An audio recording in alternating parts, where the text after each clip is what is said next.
I remember coming home and mom saying the electricity bill wasn't paid. You really got to take care of your stuff because there's not a lot of it. You're not responsible for somebody else's choices. You're responsible for your own. And I held it against him for too long, I think.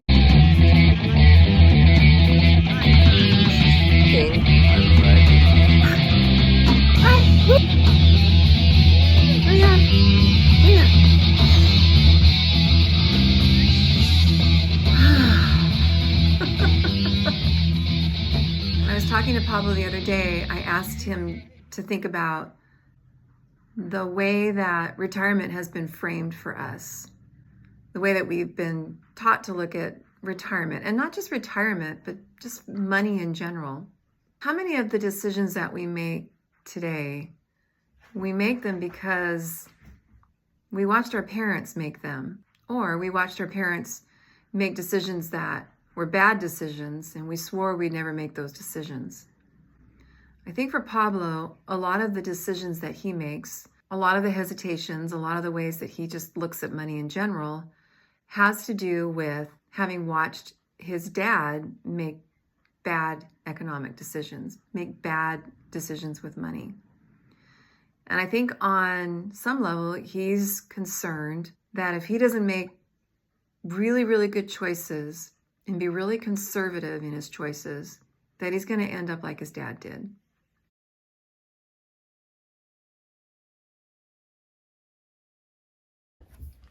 So I have an older brother, Richard. He's 7 years older than me. And so I watched him and he was out working all of the time. He was just out.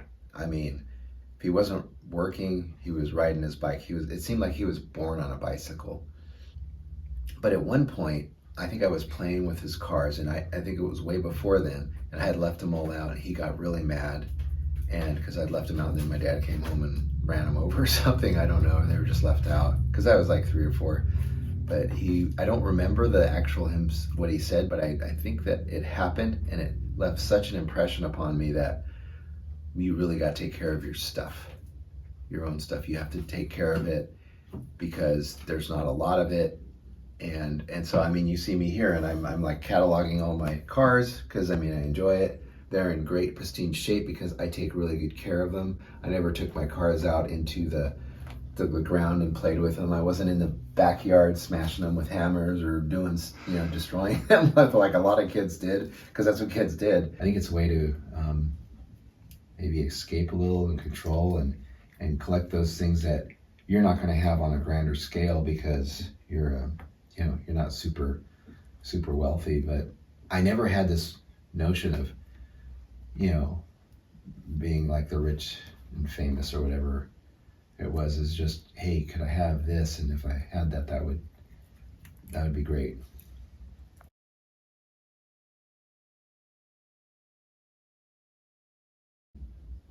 Well, he was in the Army in the beginning. I mean, he was ROTC, just like the family. That was kind of like the family business, all Army. He did that for 8 years, and then is like, no, I don't want to do this. This isn't me. He went into banking for maybe a year or two, and he didn't like that, making money for the sake of money. And so then he went and became a social worker, and that was his main career that I knew. For 20 years.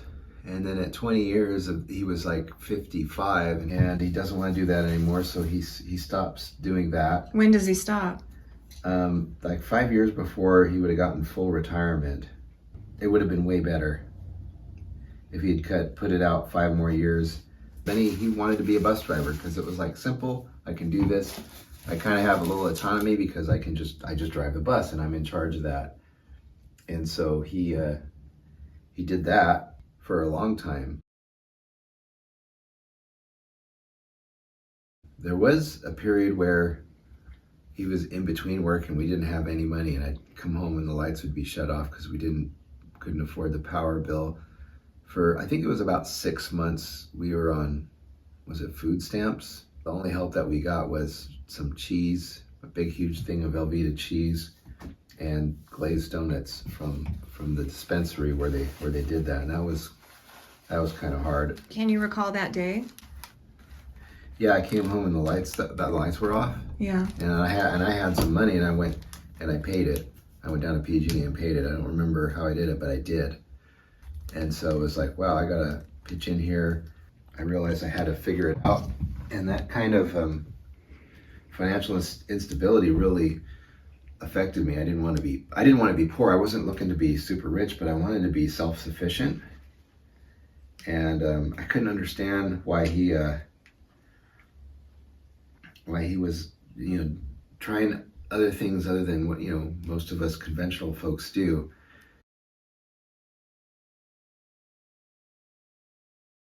He would get loans all the time. I mean, I have correspondence between him and his dad, how he took out a loan and then took time off leave from the army so he could take my mom around Europe and they could have a nice vacation.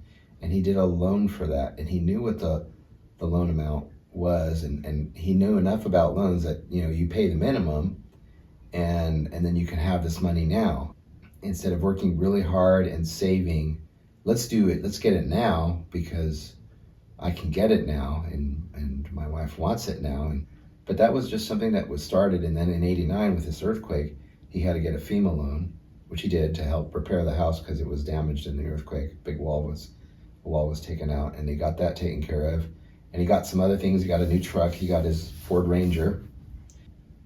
But he was stuck in this, and this is what baffles me. He knew he had a degree in business, so he had to know how loans worked. He used the rest of the loan to pay the payment, the minimum payment, but never paying down the principal.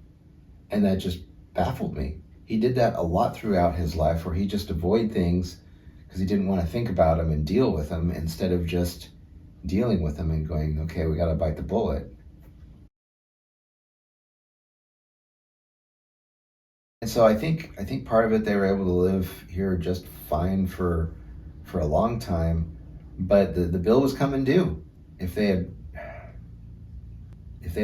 really thought it through. But again, now I think he's constructed in his mind. They're older. Like, this is the way things got to go. There's no way we can sell this house.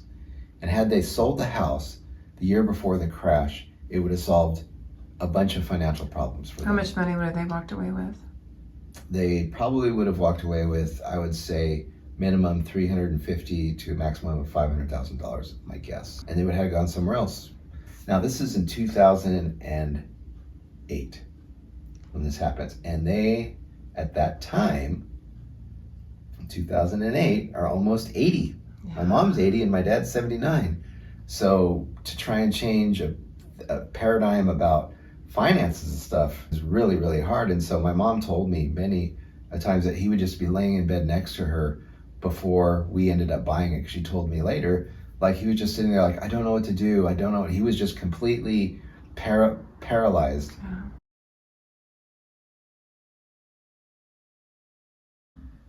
So he gets this FEMA loan in 89, 90, probably. I think it was 90. But he was coming to the end of that loan, where it's going to have to be paid off, or he'd default in a year or so, and he had not paid any money towards the principal. He was, for the last few years, using the loan to pay the interest. So he was just keeping the interest off. So there was this big loan. I don't even remember how much it was. I know that when we purchased the house, they ended up with like $70,000 or $80,000 after everything was taken care of. And on top of that, I know some people could say that, oh, we took advantage of the situation, but I really feel like we were trying to help them not become homeless, because they were going to lose everything. And we were looking for a place to live, but we couldn't afford to buy the house even with the crash. And so special things had to be done to make it so that we could. And I had to take out all of my retirement, my 15 and a half years of retirement, take big penalties there on top of the losses that were, and pushing me into another tax bracket. It cost me, at least us, $30,000. It was a big gamble and sacrifice, and I held it against them for too long, I think. I felt bad because I felt like I was having to bail them out. My mother-in-law found them decent place to live that they could afford for the rest of their lives. And she went out and did that without asking or anything like that, or trying to butt in. It's like, hey, I found this place, which was amazing, and we were able to take care of them all the way around, and so they were good moving to that place. Of course, my mom always felt bad and always called it the chicken coop, but they weren't homeless.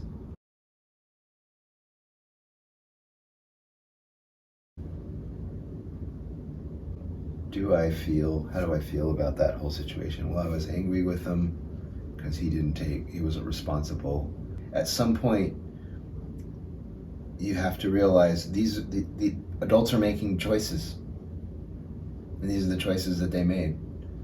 And you're not responsible for somebody else's choices. You're responsible for your own. And I tried really hard to honor them and respect them and help them.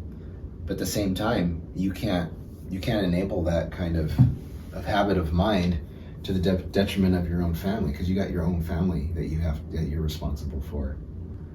And so I've always felt that I should be working hard, be fiscally responsible and disciplined for my family, not go out and get myself big extravagant things, which I haven't. I just didn't do those things for myself. It was like, okay, let's take care of it. I'd buy little things, over time, like all this is little things over years and years, and actually trying to find the best deal, because this is all frivolous. So I wasn't, cutting into what was needed for my family. And I was in a much better situation than them, because my wife is super smart and she's a super hard worker and brilliant. And we had 2 incomes. And, we did our best raising our daughters. At the end of the day, we did our best. And now it's time to really focus on, I think, ourselves in the remaining time that we have, and not look for excuses or approval for wanting to live our best lives now.